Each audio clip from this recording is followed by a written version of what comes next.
Assalamualaikum warahmatullahi wabarakatuh. Selamat pagi anak-anakku siswa-siswi kelas 7 SMP Negeri 2 Tanggul. Hari ini saya, Bu Isra Midiawati, akan menjelaskan tentang kurikulum dan cara belajar efektif. Hari ini kita akan membahas tentang apa itu kurikulum 2013, apa itu cara belajar efektif, dan apa saja gaya belajar. Yang pertama, kurikulum 2013. Dalam tahap pembelajaran kurikulum 2013 ada 3 tahapan. Yang pertama yaitu kegiatan pendahuluan, yang kedua kegiatan inti, dan yang terakhir adalah kegiatan penutup. Dalam kegiatan pendahuluan, kegiatannya adalah mengondisikan suasana belajar yang menyenangkan, mendiskusikan kompetensi yang sudah dipelajari, menyampaikan kompetensi yang akan dicapai, menyampaikan garis besar cakupan materi, serta menyampaikan lingkup dan teknik penilaian yang akan digunakan. Dalam kata lain, dalam kegiatan pendahuluan, para guru mempersiapkan kelas untuk mengikuti pembelajaran dan penyampaian tujuan pembelajaran. Yang kedua, kegiatan inti. Kegiatan inti ini merupakan proses pembelajaran untuk mencapai kompetensi yang dilakukan secara interaktif, inspiratif, menyenangkan, menantang, memotivasi peserta didik untuk berpartisipasi aktif, serta memberikan ruang yang cukup kreativitas dan kemandirian sesuai dengan bakat, minat, dan perkembangan fisik serta psikologis peserta didik.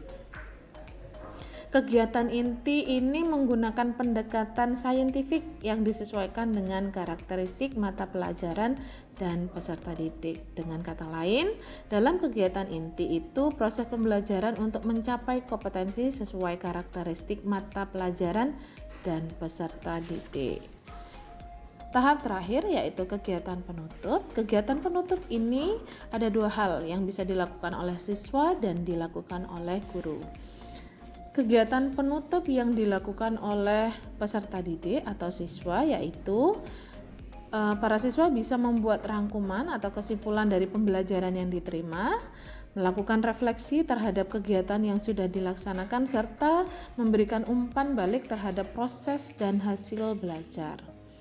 Sedangkan kegiatan penutup yang dilakukan oleh para guru meliputi melakukan penilaian, merencanakan kegiatan tindak lanjut, contohnya remedi, pengayaan, dan sebagainya, serta menyampaikan rencana pembelajaran pada pertemuan berikutnya. Berikutnya adalah aspek penilaian kurikulum 2013. Dalam aspek penilaian kurikulum 2013 mencakup pengetahuan, keterampilan, sikap, dan perilaku. Dalam aspek penilaian kurikulum 2013 dalam aspek pengetahuan yaitu aspek yang ada di dalam materi pembelajaran untuk menambah wawasan siswa di suatu bidang. Sedangkan aspek penilaian kurikulum 2013 dalam hal keterampilan itu bertujuan untuk meningkatkan keterampilan siswa dalam mengerjakan soal atau proyek sehingga siswa dapat terlatih sifat ilmiahnya dan karakteristiknya yang merujuk pada aspek keterampilan. Dan yang terakhir, aspek penilaian kurikulum 2013 dalam hal sikap dan perilaku yaitu aspek penilaian dengan menilai sikap dan perilaku peserta didik selama proses pembelajaran. Berikutnya, cara belajar efektif. Apa saja itu cara belajar efektif? Dalam cara belajar efektif diharapkan siswa bisa disiplin dalam belajar, bisa aktif bertanya atau ditanya, belajar dengan serius dan tekun, mengerjakan PR, fokus dalam belajar, serta tidak lupa selalu beribadah. Berikutnya, gaya belajar.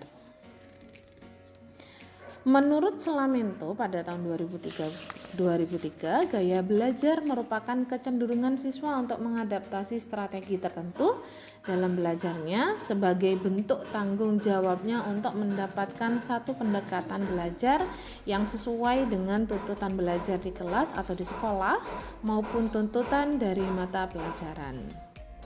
Apa saja gaya belajar itu? Ada 3 macam gaya belajar. Yang pertama adalah gaya belajar visual, yang kedua gaya belajar auditori, yang ketiga adalah gaya belajar kinestetik. Gaya belajar visual adalah gaya belajar yang menitik beratkan ketajaman mata atau penglihatan. Nah, para siswa yang gaya belajarnya visual biasanya memiliki ciri-ciri bicaranya agak cepat, mementingkan penampilan, tidak mudah terganggu oleh keributan, mengingat yang dilihat daripada yang didengar. Siswa yang memiliki gaya belajar visual biasanya lebih suka membaca daripada dibacakan, serta siswa yang memiliki gaya belajar visual adalah pembaca yang cepat dan tekun. Nah, para siswa yang memiliki gaya belajar visual ada beberapa strategi belajar sebagai berikut. Yang pertama, kalian bisa menggunakan materi visual seperti gambar, diagram, atau peta. Gunakan warna untuk meng-highlight hal-hal yang penting dalam rangkuman belajar kalian.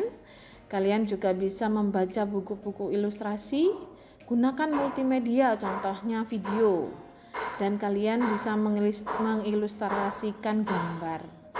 Yang kedua adalah gaya belajar auditori. Gaya belajar auditori ini memiliki kemampuan dalam hal menyerap informasi dari telinga atau lebih menitik beratkan kepada pendengaran. Nah, siswa yang memiliki gaya belajar auditori biasanya memiliki ciri-ciri saat bekerja suka bicara kepada diri sendiri. Mereka berpenampilan rapi, mudah terganggu oleh keributan, pembicara yang fasih, berbicara dengan irama yang berpola, serta lebih suka membaca dengan keras dan mendengarkan. Nah, strategi belajar untuk para siswa yang memiliki gaya belajar auditori, kalian bisa berpartisipasi dalam diskusi, baik di dalam kelas maupun di dalam keluarga, di rumah. Kalian bisa membaca materi pelajaran dengan keras, kalian bisa belajar dengan mendengarkan musik, serta kalian bisa mendiskusikan ide secara verbal. Yang terakhir adalah gaya belajar kinestetik. Gaya belajar kinestetik ini biasanya belajar dengan cara bergerak, bekerja, dan menyentuh. Nah, apa ciri-ciri siswa yang memiliki gaya belajar kinestetik?